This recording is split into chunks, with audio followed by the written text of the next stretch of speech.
Good evening, everyone. Good day, good morning, good afternoon, wherever you're on the world. We are almost at the end of the Swiss. There are just few games left for the World Cup, and what better time to have an interview with Aneil. He practiced all day, so he'll stay still the whole time for the interview. Uh, can you introduce yourself? Hi, how's it going, everyone? My name is Aneil. I have been the person who has been organizing and running the Game of Thrones world iterations of it. Yeah. So, how did you got introduced to Game of Thrones? Well, everyone can thank Chris and Jess Thompson for having me in this community. Chris Thompson asked me to play Game of Thrones for one of his local events, and I, said yes. I enjoy hanging out with them, and it kind of just went from there. Okay, great. How long are you playing? What'd you say? How long are you playing the game? So, second edition, first edition, CCG. No, I mean, I have played the game. Technically, I have been playing the game since June of last of or since January of like 2019 was like my first tournament. Okay, Um, but I basically play very sparingly. Whenever Chris asks me to play a tournament, I is usually when I'm playing. okay, great. So then, how was the idea for a World Cup and to you to embark on this adventure to host it? Well, so I have run this event for Legend of the Five Rings, uh, an extra time. So this is the third time I'm running for L5R. And so at one of the events, I was telling Chris that he should run, someone should run this event, this style of event for Game of Thrones. I think the Game of Thrones community will really enjoy this kind of and so I kind of just said that, hey, you guys should do it. And initially, I wasn't going to do it because I didn't feel like I was well enough placed in the community for such a large undertaking. But then nothing was happening, and the game kind of got its like death announcement, and I'm like, well, let's do something to cheer everyone up, and so I just decided to run it then. Okay, so we are very grateful for that. At least I'm having fun both times, although this time a little bit less, I would say, so because we were participating, but hey. So how did the points for the format came to life then? Or and what's the difference for let's say L5R? The only difference is between the two events are L5R only has 7 factions, so it's easier to I don't have to create the Mystery Knight position to get an odd number of opponents. Mm-hmm. Um, and the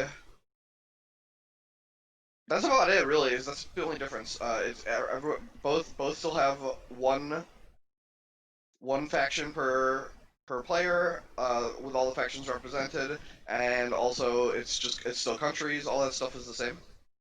Mm-hmm. Is there Bulgarian there? There's not a Bulgarian team. Most the regions are actually somewhat different. L5R definitely is less globally popular, but the pockets of it seem to be just as popular. But like how far it goes seems to be less. Mm-hmm. Okay, fair enough. So I'm with the. I don't think that all the roles in Rokugan can cover all our agendas for scheming, but I assume Yeah, there is a so little like bit difference there as well. yeah, the games themselves are different.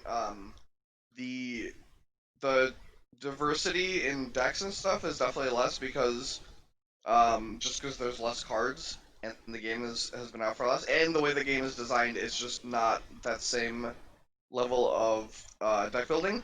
It's definitely gotten a lot better as more cards have been introduced into the meta, but I don't have there's no agenda restriction because there's no like there are no agendas, right? So Yeah. there's no restriction on deck building that way. Okay, then I have a specific question here. So Have you considered rookery as a format for World Cup? So I have considered it, but from what I have been told,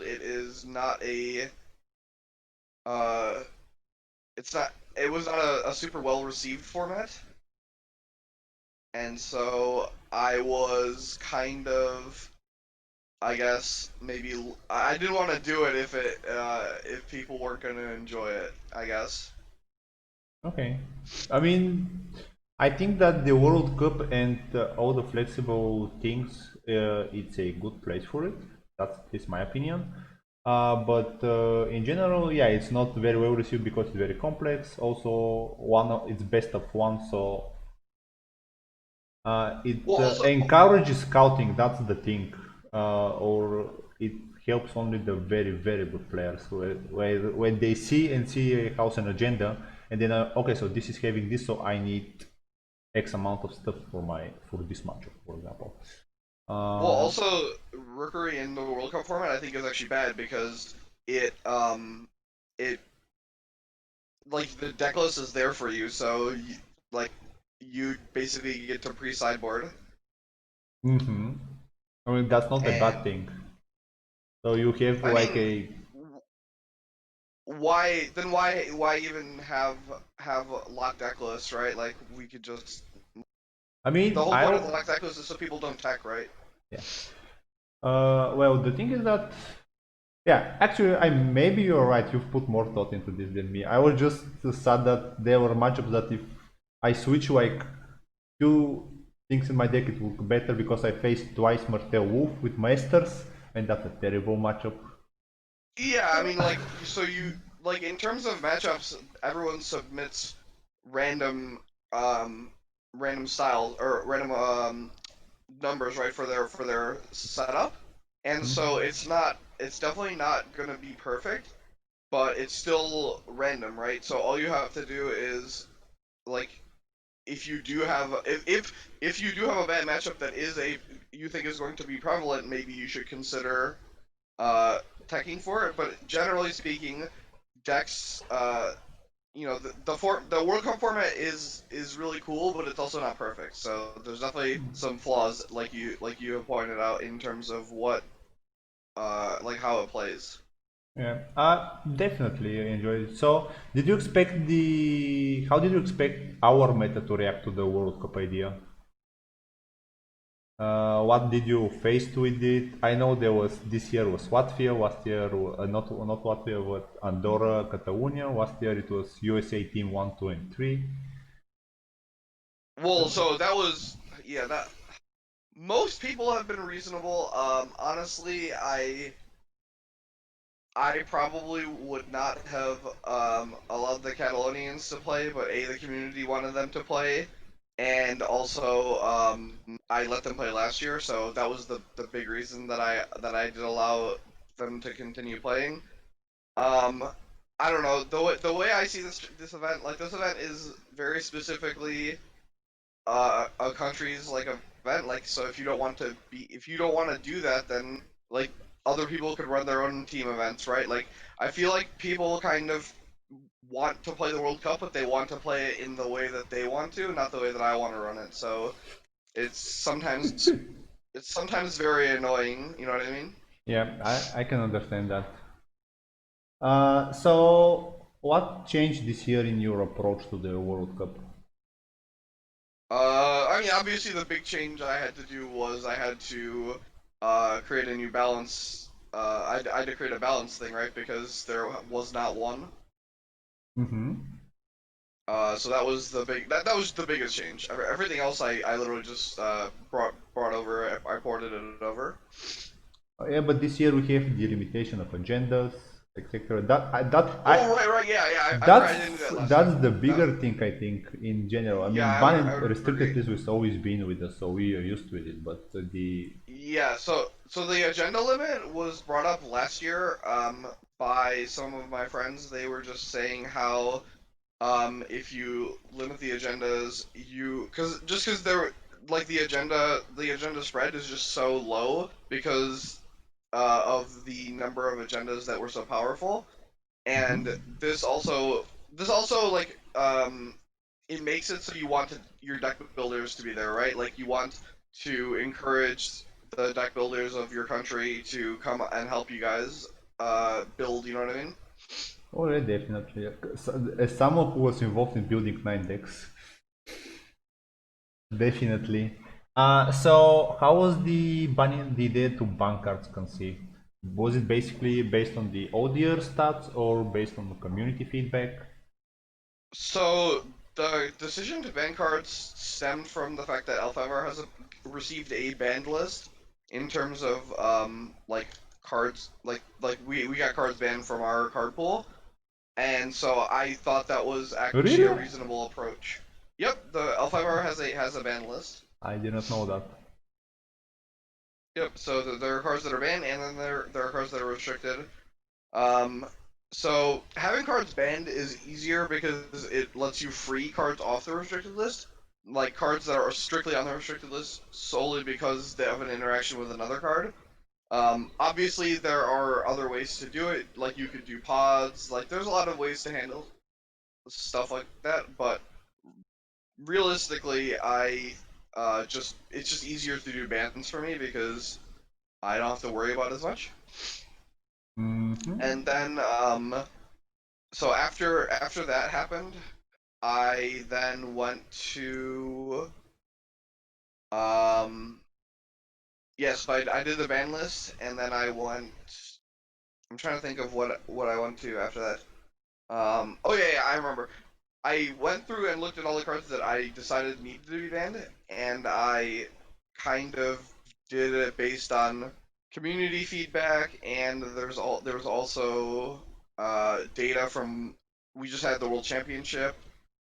Mm-hmm. And there was basically just like what people were asking for in terms of what was reasonable. Um, like there's definitely some issues in the meta, right? Like you had Sea of Blood and Kingdom of Shadows, which were two of the most oppressing factors. I wouldn't say oppressing, but Well, so there were a lot of decks that were pushed down in terms of viability because you either had to heavily meta for both of those decks in your own deck, which weakened your strategy, or you couldn't play a strategy that didn't have an ability to deal with those, right? Like yeah. that was what we saw at Worlds was the decks that did well in that field were decks that could deal with Kingdom of Shadows and Sea of Blood. You had Stark Crossing, you had Night's Watch, Valyrian Steel, and those were like the two big decks that Barakohor. did well alongside.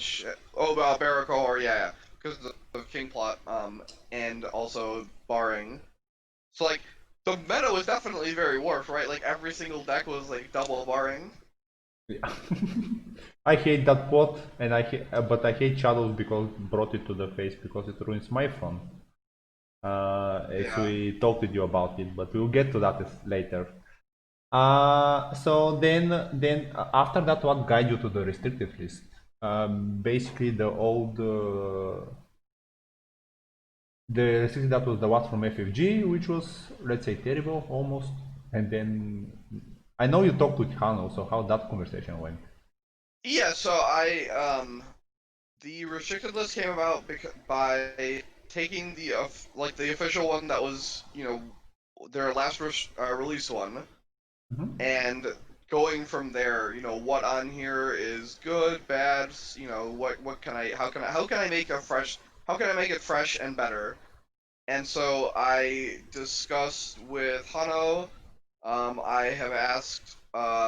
Hano's the only person publicly that I have um, said that I confided in only because he was appointed his position on the conclave. I didn't feel as bad kind of outing him as helping me. I'm gonna keep the other people that I asked confidential just because I don't want to bring Okay, up anyone who might not want to be mentioned or whatever. Because I asked these people uh, private, in confidence, and so I'm gonna respect that.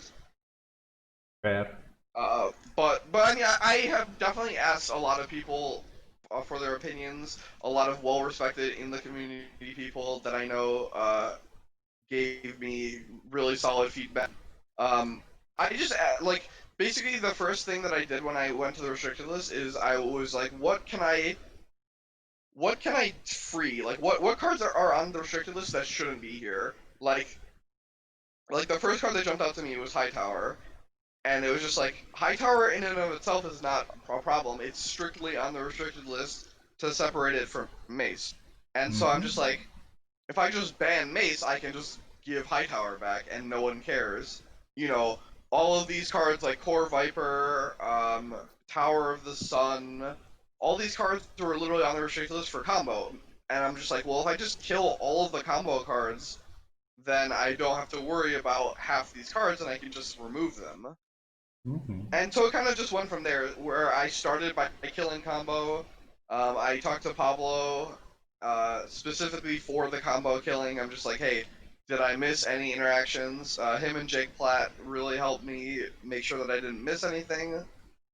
And from there, we just kind of went into things that were kind of either too ubiquitously powerful, like Flea Bottom and Trade Routes. And I just wanted to see, like, the problem is with these changes is you have to just do them and then see how they play out.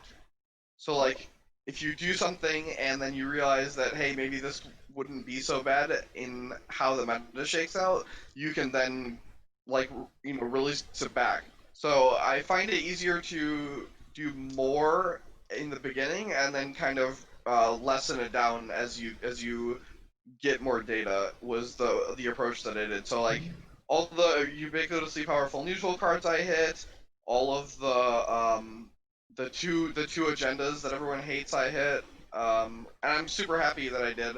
The meta seems so much healthier because of it. Definitely, you don't have to worry about some of the stuff, but then other beasts came forward considering what was restricted.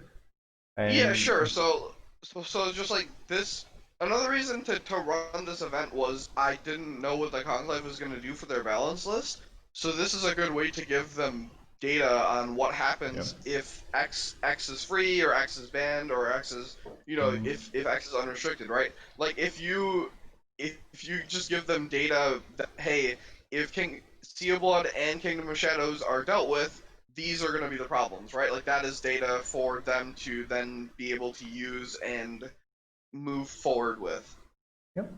I mean, definitely with those, at least my building went a little bit easy. Definitely, I personally feel a lot beautiful my team, what happened. But other than that, the building went a little bit easier. I didn't have to consider can this actually at least put a fight to one of those agendas. While, for example, when I prepared for Stalek, I knew I had a plan directly for each of those agendas in the first two plots, what I'm flipping, so to disrupt them and then from there win the game. Yeah, Uh, but yeah, so I think we can jump to the new restricted list. You announced it last week. People have probably already seen it and what changed there. So let's quickly jump to that, and we sure. go step by step. Oops. Uh, Camera. There we go. And so I have an old message in my. I have to fix my Streamlabs chat. So World Cup restricted list. Again, we have a ban list and we have a restricted list, and let's see what changed basically. So we are starting with the neutral ban list. And yeah, can you shed some light, or should I just start what happened here quickly? I mean, so if you want to say what happened, that's fine, and then we can go forward with Uh, talking about it. Yeah, so a lot of so flea bottom and trade routes are free now, but they we will see them later in the Well, ban yeah, list. they moved to restricted. Yeah, they moved to restricted list, but that gives a little bit another flexibility. And I think the bigger part here is that we have the four agendas from the things we do for WoW. Yeah, so those were the big changes out of the neutral ban list. So the first thing to talk about is the two neutral cards that I freed. The reason I freed them was one, I looked at the meta and I looked at the card. So Flea Bottom was on there initially because I did some crazy things, like I freed Wyman and I freed Desert Raider, like some super problematic cards in terms of interactions with Flea Bottom. Mm-hmm. And so that was one of the reasons that actually I ended up having to ban it, was because as I was freeing cards, a lot of the interactions came up. By the way, this is a problem with Flea Bottom. And so I was just Mm-hmm. like, well, I want to see what happens if I do this, and so I'm just gonna deal with Flea Bottom for a little bit and see what happens. And so, because I was already going to be dealing with Wyman back to restricted, I felt okay putting and Desert Raider actually. I felt okay putting Flea Bottom back to restricted. It also gives decks that weren't taking a restricted card. It gives them a nice neutral option. And that was the same reason with trade routes. Along with the fact that political disaster is so heavily represented in this tournament. Yeah. Political disaster is very. It's key in the current meta. Ukesh is running Rampart definitely. So Yeah, yeah. and so like there's just like the fact that decks weren't taking a restricted card really spoke volumes to me on some of the options that I had removed from the pool. Those decks like Johannes was saying that the decks that they were building, he would just have taken trade routes if it was available to him for Tyrell, and those were some of the factions that were struggling also. Tyrell specifically has definitely not had a great tournament. There's just unfortunately not much they can do with some of the Shadows restrictions because their whole previous cycle was dedicated to Shadows. Mm-hmm. So you're like their deck building was definitely hampered by that. Yeah, I could agree with that. So then agendas go giving a lot of new interesting tools. Yeah, so Hano and one other person that I spoke to about the list, both suggested the bin pack agendas, and they gave me they just said that during the times it had been out, like in terms of tournaments that were running them, they had been perfectly fine, and they added a lot of diversity for factions in terms of, Mm-hmm. or for some factions in terms of deck building, and they added more choices. And so I quickly went and I looked at the Spanish tournaments that were running them. There were some U.S. tournaments that were running them, and basically I just made sure that it was okay for them to be in the meta. And after looking at the data, that like none of them were like super dominant or anything. You just have to restrict aloof and apart to separate it from Great Hall, which is what I did. Mm-hmm. And yeah, I'm super happy to see what people do. I also think that some of these agendas do give a boost to some of the other factions that were struggling. Tyrell. Tyrell specifically is definitely has two agendas here that are very playable out of their faction. So Mm-hmm. I look forward to see what people do. This also gives people more options for just Yeah. building their decks. Like if everyone has these agendas that they're forced to use, this might see some team diversity in agendas being used. I mean, I don't expect to see less crossing with this, but a lot No, more. no, but maybe you won't see. Maybe instead of seeing teams have five matching agendas across the board, you'll see I don't know, like three matching agendas, right? I mean, I think the diversity is pretty good. I think that's true. The top teams have a lot of matching agendas, which I'm not surprised. But then it make space for some weird agendas, and now I think those we'll see. We'll definitely Yeah, see. I don't expect to see any long voyage. I expect the other three agendas though. I expect to see some play. Definitely. And now to the faction ban list, there was only one change here, and that's freedom for Skagos. Yes.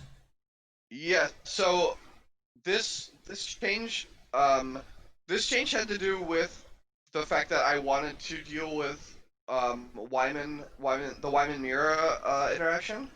Mhm. So Wyman plus Mira is repeated. The repeated ability to have your Mira come in and out of shadows, and I wanted to. The problem with that is it does kind of oppress um strategies that rely on characters Mhm. like specifically, and it makes it very hard for them to deal with the repeated value of Mira, especially if they are using multiple characters.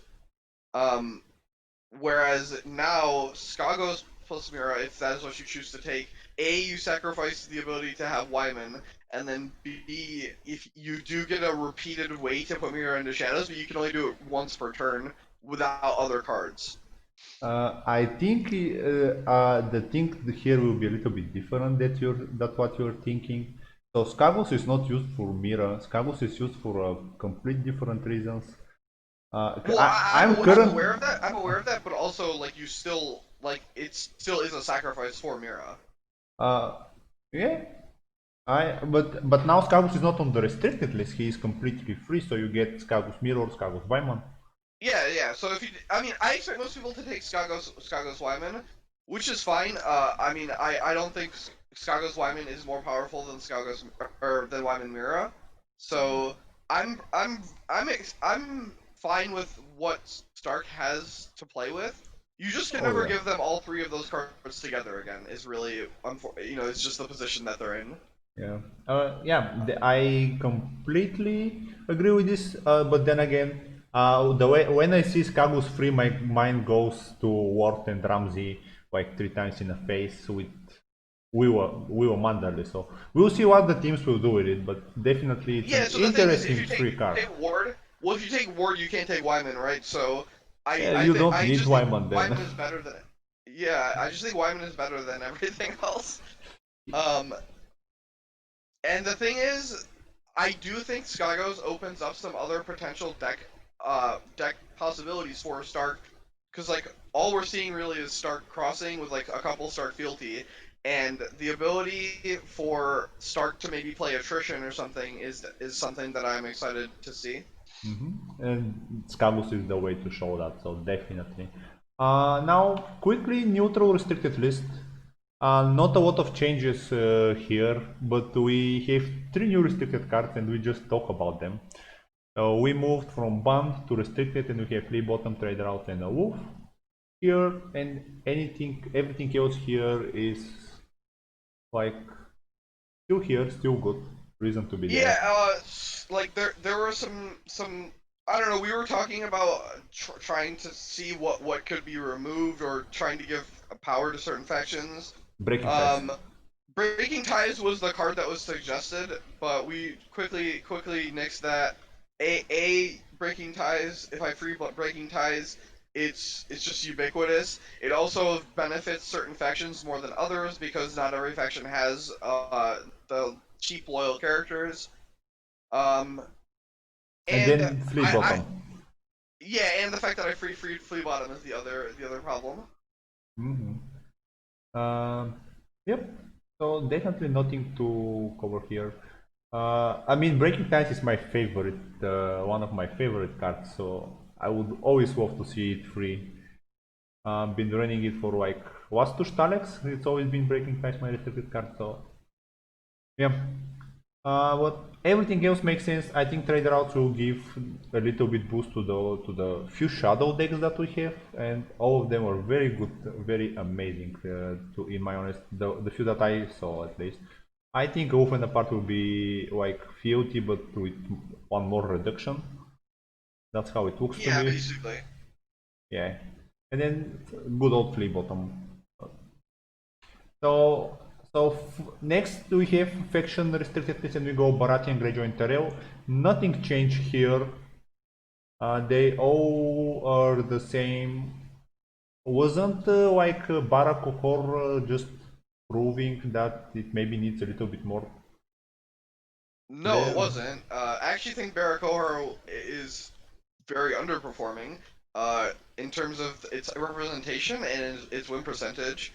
Barakohar, while being a very represented deck, has not been performing very well.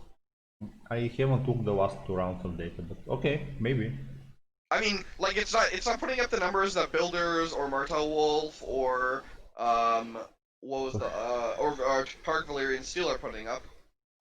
It's like Like the deck like actually the deck with the Solis restriction and King plot restriction definitely hurt the deck a lot. Yeah, I agree, but still, I think there is.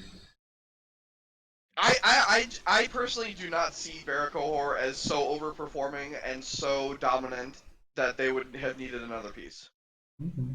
Okay, then Greyjoy. I mean, Everything. like there's nothing for me to hit from Greyjoy just because Greyjoy has already had everything hit from them. I mean, I would have liked to see Corbellon here, but I'm sick of Yeah, but that like card. that literally, like if I do that, I literally just am removing a specific archetype from the playable pool No, they because just don't get Euron with it. They just don't get to the broken Euron yeah, with but it. like I don't see like that feels like what's it called Greyjoy Prince is you know a very fair deck. Like it's doing its own thing. It's a mid range deck. It's relying on characters. I don't know. I could not see hitting that deck. I don't think that deck is so oppressive that it needs to be hit. Um, yeah, and we have the Iron Throne banned, so we cannot do anything about it. It's okay. Tyrell we see still have only the power gaining here, so this is to stop ladies. Squash still. Yeah, it's basically if you want, excuse me, if you want to play ladies, you do have to sacrifice your restricted card for it. Is really all it is. Mm-hmm. Yeah, makes sense. Ladies are good, proved in many different formats. Uh, so yeah, but as again, nothing changed for these factions, and all they did get a new tool to play with, being Knights of the Realm, but basically Tyrell. And Darkwing's Darkwords. Yeah, and that I mean most of the I played today Night's Watch Rose, and I wanted my events to be 3 times, not 1 time. So That's fair. there are events that you want there to be more than once. But then again, Tyrell has the unfair emissary of Hightower, similar to Gifts of the Widow. Your events are 3 times in your deck, not once. 4 times, I mean, with that. Okay, now next, Lannister. We added Red Keep. Yeah, I was trying not to restrict it because I wanted to keep all of the factions' forecast locations free. Mm-hmm. Um, but I was talked into it by enough people, and also the fact that I had to I was freeing trade routes really cemented the fact that I should restrict red keep because otherwise there was a certain amount of these Lanny shadow decks that were being played like Lanny Kraken that just hadn't taken a restricted card and I just couldn't give them trade routes for free. Okay, makes sense. Flea bottom and we see Return of Desert Raider on the restricted list for Martel. Yes. Well, Flea Bottom was one of the reasons, but also Desert Raider was just a way to hit both of Martel Wars and Martel Wolf. You know, to knock down some of their power. Those were two of the most performing decks in the entire tournament, and this is just a way for them to hit them while also not, you know, not really it's a luxury. Having Desert Raider in their strategies is a luxury, and it's just an easy card to hit that hits both decks without killing them. Yeah, so definitely. Now, Night's Watch, a lot of controversy here. We talked before the Swiss that Bound and the Orange should be banned. Now we see them still Yeah. here. I mean, it was brought to my attention that you know if I did that, it really does. I don't know. The problem with Night's Watch is they're a really terribly designed faction. The What? faction I Night's don't. Watch is a shitty designed faction. They're just like it's just so poorly designed. It's actually aggravating.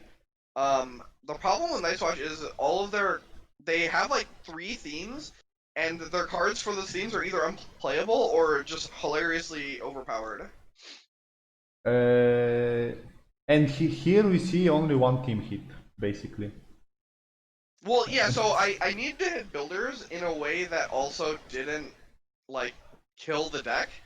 And so basically, all I did was if you want to play builders, you have to take the wall, and then if you want to play builders, all you have to do is you give up your luxury RL card, right? Like builders currently was just taking Return to the Fields or Yorin as just the a luxury. And so I was just like, hey, if you want to take if you want to play builders, you just don't get this luxury. That's all. Like that's all I'm saying with this change. But then this is just targeting the builders. But currently, with the season Woodsman free, don't we make Valerian Steel too hard, too strong? I mean, is it too strong? Like I don't know because Valyrian Steel also plays the wall. But that's what I'm saying. They didn't change. That didn't change for the Valerian Steel. Anything, I think. Yeah, so they also don't get to play the wall. VS can play without the wall. Basically, they It can can, get but I mean Yoren. that is definitely that was a really big that was a really important part from like I know Wama was playing with it a lot with wall. At Stalek, he had a single copy of it in the deck.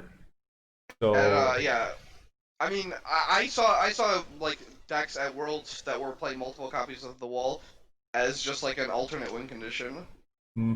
yep. I mean, Uh, also, like I don't know. I'm here to see other things. If Night's Watch Valerian Steel is too powerful, then the Conclave or whatever can take a look at it and be like, all right, maybe we can't allow this, right? yep. So we'll see. I'm actually very excited to see what the cut will show us, and then at the same time very sad that I cannot build for it. But hey, the way of life. So, to summarize, Lannister got the Red Keep to the restricted, Martell got Desert Trader restricted, and Night's Watch got back Season Woodsman but lost the wall. But basically, all the strategies that Night's Watch is currently implying didn't They're lose. still going to do right. Like I Yes, can't stop them from employing them because their faction is just poorly designed. I do not agree with that statement for some reason. Well, Uh, so the factions themes for Night's Watch are recruitment, Everyone hates builders. it. Yeah, it's recruitment, builders, and what? Like those are the two major themes for Night's Watch. Yep. I So guess I guess Seal Blood like military rangers was the other one, but that deck I killed that deck by banning I Seal Blood. mean, that deck was living on bound on the wall, basically, to be honest. So, Yeah, that's fair. Yeah, so like it's more recruitment, right? yeah, Like it's more so recruitment. the recruitment cards, the four cost character, Yorin, Bomb for the Wall, like these are just terribly designed cards. They're like I actually think recruitment is a shitty theme to begin with in Game of Thrones. Um because especially with the way the dead pile interacts with how that works, I just think it's a terrible theme. I mean, they Um changed it for the second edition. It wasn't like that before. It was more unfair, but or more fair to. I mean, I don't know how do you name I it. think recruitment is just too big of a tempo swing in Game of Thrones Amazing, because but you're playing Night's Watch. Everyone has to guard the realm. So all the cards. That's I my I point think of I the think view as I someone think who played thematically recruitment no last no 2 years. I think it works thematically. I think it is poorly executed design wise. How's that? Okay. Next, we have Stark first, where we removed Bear Island Scout from the list and added Wyman. Yeah. So speaking of like what like going off the Skagos change, um, Barrel and Scout I removed. One, it doesn't interact negatively with Skagos, and then two, also it was on there because the chuds that I wanted to reduce the amount of like free chuds you got, specifically because Wyman was free, and I didn't want to enable him even more. But with Wyman being restricted again, I can free them, and then you can't fuel Mira plus Wyman again with them. You can just have them with Wyman, and these are things that Stark had prior to this, and they weren't performing super dominantly. Even in this tournament with Wyman and Mira, Stark has a sub 50% win rate. Okay, so then, and now to the Targaryen, a change that I'm gladly to see here. But we have overwhelming numbers free, so we are not worried for the tracking, but we are worried for attachments now. So I freed overwhelming numbers because I want to see more diversity from Targaryen. Like the way that I handled the Dothraki portion of the faction seemed to be a little bit over the top. Uh, so even if you look at, people are always going to be afraid that I have given Targaryen their this super impressive deck back again, right? Let's take a look real quick. Out of the world winning deck that Francis played, and that Alex played in the finals, the deck is still missing Return to the Fields, Kotho, King in the North, right? Like that's still 3 extra cards that were very important to that deck that aren't available to them. And Sea of Blood. Also, yeah, and obviously Sea of Blood, right? Like, so if you're gonna play Dothraki, like it's a mid-range strategy. You could play it out of something like Fealty or Crossing. So it opens up Targaryens for other agendas, and I want to see I think Dothraki is a cool way to play Targaryen. I just think I took away too many tools, and we'll see, right? Like I mean, if people build around it, like that's cool, and we can see the power of giving them back some of these tools. And like for future balance lists, you can see what the tipping point is for Dothraki to be either too good or not good enough, right? So if I free overwhelming numbers and this is the sweet spot where they are viable but not overpowered, then perfect. We found the number of cards that we can give them, right? Whereas if I give them overwhelming numbers and it's too powerful, maybe you have to go back to the drawing board on how to make them viable, right? Yeah, I definitely. I'm happy with overwhelming numbers. My Dothraki building is completely different from everyone else, but yes, I like Dothraki Like with like Winter. That's my like thing. this lets you play Dothraki. You can take Koto, and you can have like the core 3 cards, Womb, overwhelming numbers, and Kotho, and build like a crossing list maybe or something aggressive. Or if you want, you could take Return to the Fields, and then play something like a more of a controls like an attrition style with multiple military challenges, and then when your board gets too big, you can use return to not be reset on. So we'll see. Yeah, we'll see. And I then mean, maybe you even take his Dar. You could even take his Dar. Who knows? Because Wound draws you cards, and then you can use his Dar to reduce the cost of some of these things. Uh, I don't see the Dothraki changing out of wounds. Womb of the World is so damn strong. Well, Womb Uh, is free, so yeah, Womb is free. And then we restricted gifts for the Widow. We yeah. saw So Conclave do so it based as on well. based on the data, Targaryen Valyrian Seal was overperforming, and so that was just a direct hit to that deck. It does hit some side decks, um, but those decks were all just like Queensguard decks basically, and I didn't want to hit specifically Queensguard because it's only a singleton. In Valyrian Seal, Gifts from the Widow allows, similarly to like you were saying, Darkwings, Dark Words, and Hightower Emissary. Gifts of the Widow kind of goes around that deck Restriction. building restriction Yeah, by allowing you to kind of circumvent that. yeah, definitely stuff like that. So, yep, pretty interesting. I think that's the last of my sweet small presentation. And yep. So I don't know how many people. Let's quickly check. Chat. Do you have questions for Aneil? Quickly there. Who is here? Alejandro still not sleeping. But yeah. Uh, let's see if someone has 1 or 2 questions for us to ask. So, what's next? Now we know the cut is in like when does the cut start? By the way, have we announced it officially? So I haven't made an announcement. But I can just say it here because I'm gonna make an announcement tonight after I tally up the final round splits. So the cut is gonna start 2 weeks. So decks are gonna be due on June. Let's see, on June 13th. So that gives people would have given them about 2.5 weeks to have built, Mm-hmm. and then we'll start the cut on the 14th. Okay, great. Actually, I'm gonna make them do on the 12th, so I have an extra day to build the Yeah, I bracket. was about to say, doesn't that a little bit too short Yeah, time for you? so But it'll be due the 12th at midnight Pacific Standard Time, which is -8, I believe. Oh no, we're summertime. So Pacific Daylight Time, which is -7. don't worry, we weren't what the time zones do. Yeah, It was 5 weeks, so we'll figure it out.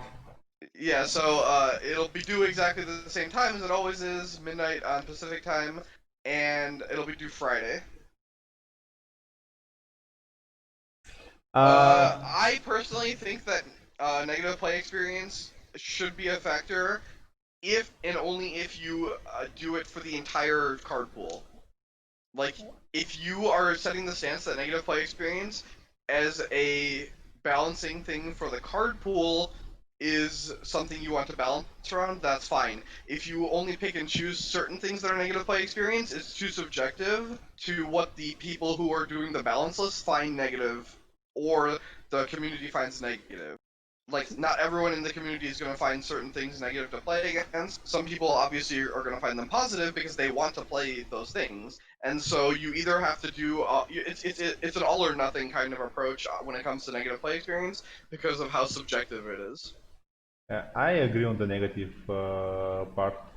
And most of it, I mean, so the question for those of you that don't want chat is one Discord discussion recently was if restricted list should consider MPE as a negative play experience as a factor in the factor in restrict in there should be a space there confusing me Trey in restricting cards decks. So yep, negative play is very so if I can say my opinion is I don't have problem with it because usually that's my play style, but for completely different reasons. So yeah, people in the Game of Thrones community think negative play experience is when you cannot do anything to win or contain your opponent, like he's doing a puzzle. That's why Mission to Essos will always be banned or Well, Mission to Essos is banned for power reasons also. Oh no, that card says I'm doing something unfair and you cannot do anything about it. That's what's written on that card. Yeah, sure. In any shape or form, I've looked at it, we considered and talked with other people.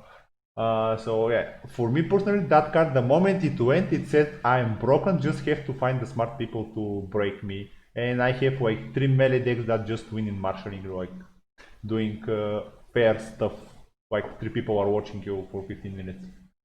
Yeah. Um, I think in general, I the deck that is being talked about is this Martel Lion deck that revolves around Sparrows and Orphan of Greenblood. And Iron Bank.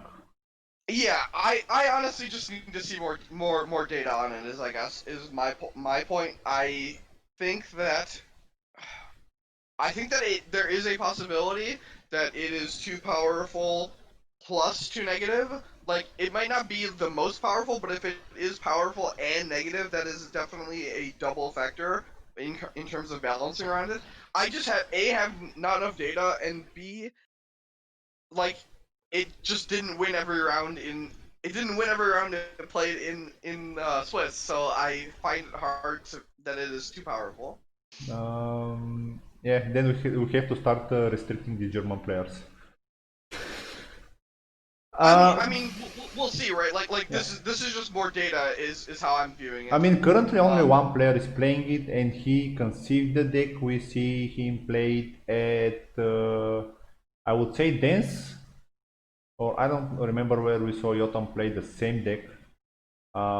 And yeah, it just people are saying it's MP because I mean Here you know it's coming, so you have to make a plan for it then. But when you don't know what is coming, then probably it's a little bit more of a issue. Yeah, I mean, But we'll see. I basically just I'm gonna take the approach that we'll see how it plays out. and something common for all MP decks is not everyone can pilot them, considering regardless of practice, it's a mindset. For that thing, I'm like I can stand behind my words. Although again, they are very good players who can learn probably to play everything. They are just things that don't work for some players, and I can say me for example. I Yeah. I cannot just sit there and do watch my opponent do challenges and defend. I mean, I get bored at the 5th minute with that. So visioning as a Night's Watch Royalist builders is something I just looked at it, decided it's not my thing, and passed on. Same with Valerian. But hey, thank you for the interview. It was pleasure. I hope Yeah, no problem. people enjoyed it. I can't wait to see how the data will look like after the cut, what people will build, how the field will change. Super excited. Also, 2 weeks rest for me is amazing out of streaming every night. But yeah, We'll also see. We'll also see. We'll get more data on what what people are gonna bring, and honestly, I just hope that Conclave does use this tournament for future lists in terms of available like for a resource, right? Like I hope they look at this tournament as a resource yeah. I when they make mean, their new balance lists. this is the tournament as a whole is collecting the like the best of the best. We could say that for Yeah, I mean, each you also just meta. have like you have really fine-tuned decks that people have spent a lot of time Most working on, cases. and so I definitely view it that way. No, we'll see. We'll see how they will approach it. Hanu is directly involved in one of the teams, so and a lot of people are probably on the conclave as well, like City and the company are there. So they everyone, the whole community and people that are really involved with the game, in love with the game, they have currently a hands-on experience with a lot of stuff. And all the online tournaments also made I mean their job a little bit easier, I think. Yeah, I would agree with that. Okay, so as I was saying, thanks everyone for anything. I just have a small shout out that I want to address all the team captains or representatives, however they are.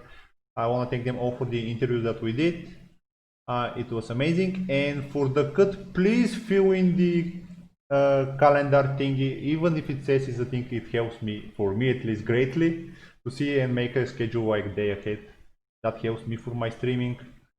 But I assume it will help the other streamers as well. But yeah, that's it for me, my little rant about scheduling. Yeah, that's it for me. I've got Okay, thank you everyone. Stay healthy. Bye bye.